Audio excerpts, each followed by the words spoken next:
सभी दोस्तों मेरा नमस्कार। मैं अंकित उर्वेती आपका स्वागत करता हूं एग्ज़ाम वे पे। तो जैसा आपको पता ही है कि हमारा जो यूकेपीएससी का कैलेंडर था वो भी रिवाइज हुआ है, पर उसमें एसआई लोअर और अपर के बारे में कुछ एग्ज़ाम्स के बारे में नहीं है। लेकिन उसमें 3 नई भर्तियां उन्होंने शामिल करी हैं, वो आप लोग देख सकते हैं पीएससी की साइट में जा कर के। तो देखिए साइंस जो है इम्पॉर्टेंट हो जाती है क्योंकि आरओ एग्ज़ाम्स के लिए भी और आपका जो अधिशासी अधिकारी है उसके लिए भी। तो एक ये सीरीज चला रहा हूँ जिसमें अगर हो सकते हैं 2 महीने में करीबन 1000 प्लस के सवाल करेंगे हम लोग। और ये क्वेश्चन इसलिए अच्छे हैं कि ये बहुत बेसिक भी नहीं है और बहुत हार्ड भी नहीं है, मीडियम, मतलब जो पेपर में बार बार पूछे जा सकते हैं या पूछे गए हैं।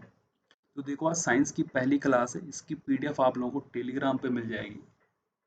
तो पहला जो सवाल है देखिए, इसके साथ में मैं आपको कुछ डिटेल भी बताऊंगा, है ना। ये वन लाइनर टाइप का एक तरीके से, लेकिन इसके साथ में हल्की फुल्की मैं डिटेल बताऊंगा ताकि सवालों के साथ में और सवाल हो सके। तो कार्बन डेटिंग एक विधि होती है देखो, जिसमें कि हम फॉसिल जो होता है हमारा जीवाश्म, उसकी आयु निर्धारित की जाती है। तो कार्बन डेटिंग में जो है C14 हम जो है कार्बन का एक आइसोटोप्स लेते हैं जो कि रेडियोधर्मी होता है। क्या होता है? रेडियोधर्मी। आपको पता है कि जितनी भी लिविंग चीजें हैं, मतलब सजीव चीजें हैं जो, उनमें जो होता है कार्बन प्रेजेंट होता है। और वो कार्बन धीरे धीरे क्या होता है भाई, क्षय होता रहता है उसका, मतलब वो एक तरीके से उस पर गिरावट आने लग जाती है। तो इसी के मद्देनजर हम कार्बन 14 का यूज करते हैं किसी भी जीवाश्म या फॉसिल की क्या आयु पता करने के लिए। यही आपका पहला वाला क्या है, सवाल है ना। सवाल के साथ में थोड़ा बहुत हल्की इधर उधर की चीजें भी। अगला सवाल है देखिए कि अत्यधिक शराब का सेवन करने से शरीर का कौन सा अंग विशेष रूप से प्रभावित होता है? तो लीवर। कौन होता है? लीवर। अब देखिए लीवर की एक जो यहाँ से सवाल बनता है, आपको पता है कि ये सबसे बड़ा ग्लैंड होता है, मतलब सबसे बड़ी क्या होती है, ग्रंथि होती है। कौन? आपका लीवर। साथ ही साथ यहाँ से दो क्या निकलते हैं, यहाँ से दो प्रोटीन निकलते हैं। कौन कौन से वाले? फाइब्रो फाइब्रिनोजेन और हिपेरिन। देखो आपने सुना भी होगा, हिपेरिन। अब देखिए ये हिपेरिन क्या करता है कि ये हमारी बॉडी के अंदर, है ना, बॉडी के अंदर जो है रक्त का थक्का या क्लॉट नहीं बनने देता। कौन? हिपेरिन। वहीं फाइब्रिनोजेन जब हमारी कोई हाथ में या पाँव में कोई भी चोट लगती है तो वहां पे ब्लड क्लॉट बनाने का काम कौन करता है? आपका ये फाइब्रिनोजेन ही करता है। साथ ही साथ देखो लीवर में जो है, जो आरबीसी है, आरबीसी है डेड आरबीसी, वो भी किस में मृत होती है भाई? यकृत, इसमें, लीवर में। और आपको पता है कि जो हमारा लीवर है ये अमोनिया को किस में चेंज करता है? यूरिया में। किस में चेंज करता है ये? यूरिया में। तो ये कुछ पॉइंट हैं जो कि आपको ध्यान रख के चलना चाहिए और ये पेपर में आपके बार बार पूछे जाते हैं, है ना।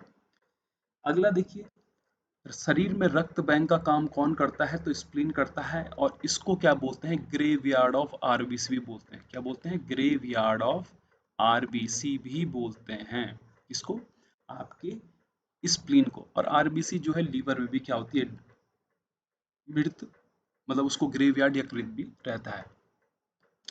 अगला है देखिए, हरे पौधे में प्रकाश संश्लेषण की इकाई क्या कहलाती है? तो आपको पता है क्या कहलाती है? क्वांटम। और प्रकाश संश्लेषण के लिए जो होती है आपको पता है, क्लोरोफिल, है ना, क्लोरोफिल की आवश्यकता होती है। और इसमें जो होता है वो क्या होता है? मैग्नीशियम होता है प्रेजेंट, है ना। पत्तियों में स्टोमेटा होता है या गार्ड सेल होता है जो कि खुलते हैं, है ना। ये सब आप लोगों को ध्यान में रखना है कि प्रकाश संश्लेषण के द्वारा ही ये, फोटोसिंथेसिस के द्वारा ही ये क्या बनाते हैं, आपके फूड बनाते हैं। कौन? हरे पौधे, है ना। और क्लोरोफिल, मैग्नीशियम, स्टोमेटा, गार्ड, ये सब इसमें क्या प्रेजेंट रहते हैं, ये आपको पता ही है।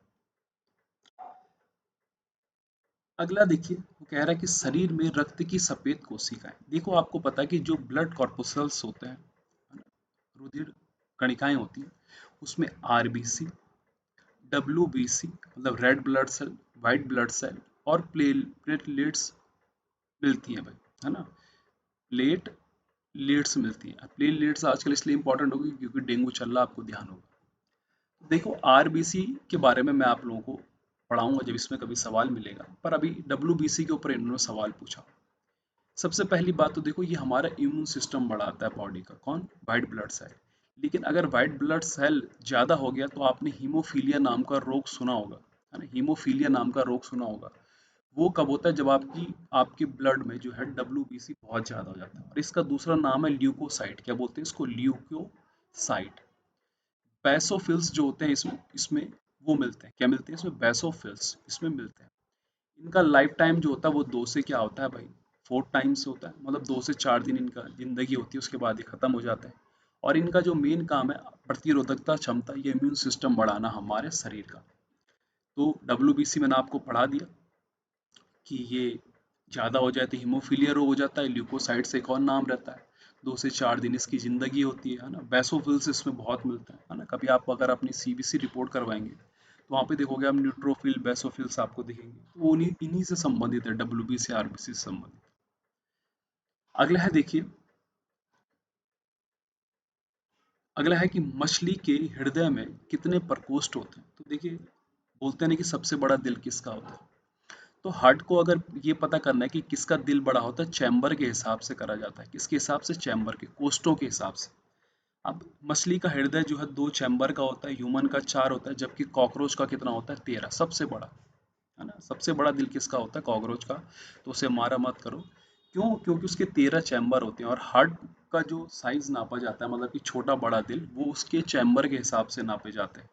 तो चैम्बर जो है, जिसके ज्यादा रहेंगे उसका दिल उतना बड़ा रहेगा। तो कॉकरोच का जो होता है हृदय, वो सबसे क्या होता है? बड़ा। दूसरी चीज, हृदय की बात करूं तो आपको पता है कि ह्यूमन जो हार्ट है उसमें पेस मेकर नाम की जो एक चीज लगती है। अगर किसी का दिल धड़कना या काम करना बंद कर देता है तो आर्टिफिशियल पेस मेकर लगता है। वो कहाँ लगता है? आपके हृदय। आपको पता है वीन्स और हमारी जो सिरा या धमनियां होती है और आर्टरीज जो होती है ना? आर्टरीज प्योर ब्लड, वीन्स जो है इम्प्योर ब्लड, ये सब संबंधित किससे? हृदय से। तो अभी आगे बहुत सारे सवाल आएंगे, वहाँ मैं आपके साथ में कुछ छोटी छोटी चीज़ें भी बताऊंगा कि हार्ट के बारे में। तब तक आप ये पेस मेकर, वीन्स, आर्टरीज, है ना? और साथ ही साथ आपको पता है कि डायस्टॉल और सिस्टॉल जो होता है करके, है ना? हमारी आर्टरी या दिल के धड़कने का मतलब संकुचन जब भी होता है, मतलब तो उसको हम डायस्टॉल या सिस्टॉल कहते हैं, है ना? दोनों अलग अलग चीज़ें। जो आपका बीपी हाई या बीपी लो हो जाता है। मानव शरीर में रक्त से अवांछनीय पदार्थों को पृथक करने का कार्य कौन करता है? किडनी, है ना? तो किडनी हमारे एक्सक्रीटरी सिस्टम में आता है, मतलब उत्सर्जित तंत्र का एक हिस्सा है किडनी, है ना? और किडनी की जो यूनिट होती है, वर्किंग यूनिट होती है, वो होती है नेफ्रॉन। क्या होती है? नेफ्रॉन। और किडनी जो होती है, आपको पता है कि मेन काम किडनी का क्या होता है करके, एक्सक्रीटरी सिस्टम। डायलिसिस आपको पता होता है कब होता है? जब किसी इंसान की किडनी क्या हो जाती है भाई? फेल हो जाती है। तो 2 किडनी होती है, मोस्टली एक ही यूज होती है, लेकिन कभी कभी किसी की क्या खराब हो जाती है तो समस्या पैदा हो जाती है। तो नेफ्रॉन इसकी आग है। और इसमें कुछ इतना ज़्यादा डिटेल में आप लोगों को पढ़ने की जरूरत नहीं है, पर मेनली इसमें सवाल जो पूछा जाता है वो नेफ्रॉन का पूछा जाता है ना? और इसके कुछ कॉर्पुसल्स भी पूछे जाते हैं, वो भी खैर वो बात की बात है। 40 वर्षों पूरे होने पर अप्सरा, अप्सरा आपको पता है कि सबसे पहला भी बोल सकता है, अब न्यूक्लियर रिएक्टर था किसका? इंडिया का। इसको 40 वर्ष पूरे हो गए। ये ध्यान देने वाला सवाल नहीं है, 40, अब तो ज़्यादा हो गया। तो न्यूक्लियर रिएक्टर था ये हमारा। अगला, आपने डायनमो का नाम सुना होगा। ये यांत्रिक ऊर्जा से विद्युत ऊर्जा का उत्पादन करता है, मतलब चेंज करता है ना? जैसे मोमबत्ती जो है केमिकल एनर्जी से, है ना, रिएक्शन करती है, और आपकी क्या लाइट में क्या होती है? चेंज होती है। पिच ब्लेंडी से कौन सा रेडियो एक्टिव तत्व प्राप्त होता है? तो आपको पता है कौन सा वाला होता है? रेडियम। गिरगिट की त्वचा में रंग बदलने का कारण क्या होता है? तो उसकी त्वचा में मेलेनोफोर नाम का एक असंख्य रक्त, इनफाइनाइट कलर्ड लिक्विड होता है, जो उसके कोशिकाओं सेल्स में उपस्थित उपस्थित मतलब प्रेजेंट होने के कारण होता है। तो उसकी जो स्किन होती है उसमें एक मेलेनोफोर नाम का एक इनफाइनाइट क्या रहता है भाई? कलर लिक्विड सेल रहता है, जिसकी प्रेजेंस के कारण ही गिरगिट अपनी त्वचा का रंग बदल पाता है। प्रकृति में सबसे अधिक मात्रा में पाए जाने वाला कार्बनिक यौगिक कौन है? सेलुलोज। आपको पता है, जब भी आपकी पुरानी किताबों से एक स्मेल टाइप की आती है तो वो सेलुलोज की वजह से आती है, क्योंकि सेलुलोज क्या हो जाता है भाई? खराब हो जाता है। और समुद्र के किनारे उगने वाले वृक्षों में वार्षिक एनुअल रिंग्स क्यों नहीं होते हैं? देखो, तो आपको पता है कि एनुअल रिंग्स के हिसाब से हम किसी पेड़ की उम्र का पता लगा सकते हैं ना, ऐसे ऐसे रिंग्स होती है। अब समुद्र के किनारे जब मौसम एक जैसा रहता है, मतलब भिन्नता नहीं रहती उसमें, तो इसी कारण से उसमें जो है एनुअल रिंग्स नहीं हो पाई जाती। किस पे? आपके समुद्र के किनारे उगने वाले वृक्षों में। अब जब भी कोई इंसान बूढ़ा हो जाता है तो उसके अध्ययन को क्या बोला जाता है? जीरेंटोलॉजी। क्या कहा जाता है? जीरेंटोलॉजी, है ना। अच्छा, डोलोमाइट ये किसका अयस्क है आपको पता है? कैल्शियम का। किसका है? कैल्शियम का, है ना। जैसे बॉक्साइट किसका है आपका? एल्यूमिनियम का है ना। जो आपका कॉपर है उसका क्या है भाई? सीने बार है। तो ये सब चीजें आपको ध्यान रखनी है, यहाँ से सवाल आपके बन जाते हैं। अगला देखिए, खट्टे फलों में कौन सा विटामिन पाया जाता है? विटामिन सी, जिसको हम एस्कॉर्बिक एसिड भी बोलते हैं, है ना। क्या बोलते हैं? Ascorbic acid. और सबसे अच्छा विटामिन सी का स्रोत कहा जाता है, वो कहा जाता है आंवले को। क्या कहा जाता है? आंवले को।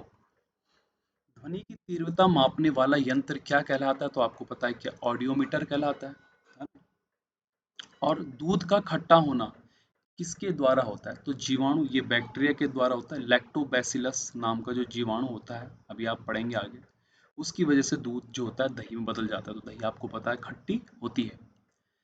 अगला सवाल है, श्वेत प्रकाश के वर्णक्रम में प्रिज्म द्वारा सर्वाधिक विचलित होने वाली कौन है भाई? बैंगनी। आपको पता है कि अगर एक प्रिज्म है, यहाँ से अगर हम व्हाइट लाइट करेंगे तो यहाँ से क्या होता है? रिफ्रैक्शन होता है, और यहाँ से बन जाता है विबग्योर, VIBGUOR।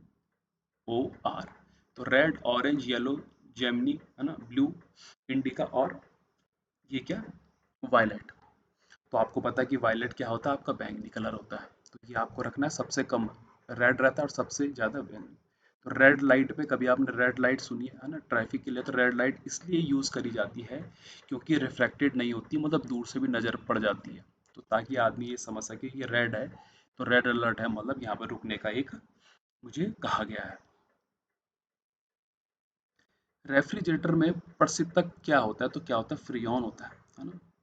तो फ्रियोन एक ठंडी गैस होती है, और साथ ही साथ फ्रियोन आपकी जो होती है वो आपकी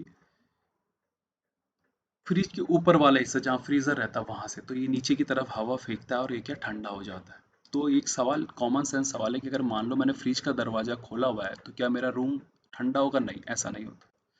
बल्कि अगर रूम आपका गर्म है तो धीरे धीरे आपका फ्रिज भी क्या हो जाएगा? गर्म हो जाएगा। आपको पता है कि ऊष्मा जो है ना, टेम्परेचर के हिसाब से मूव करती है। दूध से दही बनने में कौन सा बैक्टीरिया? अभी कहा कि लैक्टो क्या कहलाता है? बैसिलस। किस अंग के कार्य न करने पर डायलिसिस आपको पता है किसके कारण हो जाता है भाई? वृक्क, किडनी के कारण क्या हो जाएगा? अगर किडनी काम नहीं करेगी तो हम लोगों को डायलिसिस करवाना पड़ता है, मतलब जिन लोगों को किडनी काम नहीं करती है। मनुष्य का मस्तिष्क का सबसे बड़ा भाग कौन सा है? तो सेरिब्रम होता है। अब सेरिब्रम देखिए, तीन पार्ट होते हैं हमारे मस्तिष्क के, है ना। फोर ब्रेन, मिड ब्रेन और हिंड ब्रेन भाई। तो ये फोर ब्रेन का हिस्सा है कौन? मतलब अग्र, अग्र आगे वाले भाग का क्या हिस्सा है? सेरिब्रम। और ये आपकी मैथ्स, रीजनिंग, सोचने की क्षमता, है ना, इंटेलिजेंस, इन सब के बारे में अगर आप अच्छे हैं तो इसका मतलब आपका सेरिब्रम काम कर रहा है। अगर आपकी मैथ्स वगैरह, रीजनिंग वगैरह, इंटेलिजेंस वगैरह, सोचने की क्षमता कम है तो इसका मतलब आपके सेरिब्रम में क्या है भाई? बड़ी समस्या है, मतलब आपका आगे का दिमाग क्या है? सही नहीं है। बीच का और पीछे का तो आप ही जाने। तो ये कुछ सवाल थे साइंस के, इसी तरीके से मैं आप लोगों को साइंस करवाऊंगा, और इसी के साथ में कुछ एक्स्ट्रा सवाल भी मैंने आप लोगों को करवाए हैं ताकि वो सेशन के साथ में आप लोगों को याद हो जाए। तो उम्मीद करता हूँ कि आपको ये सेशन पसंद आया होगा। आज के लिए इतना ही। इसकी पीडीएफ आप लोगों को टेलीग्राम पे मिल जाएगी। धन्यवाद।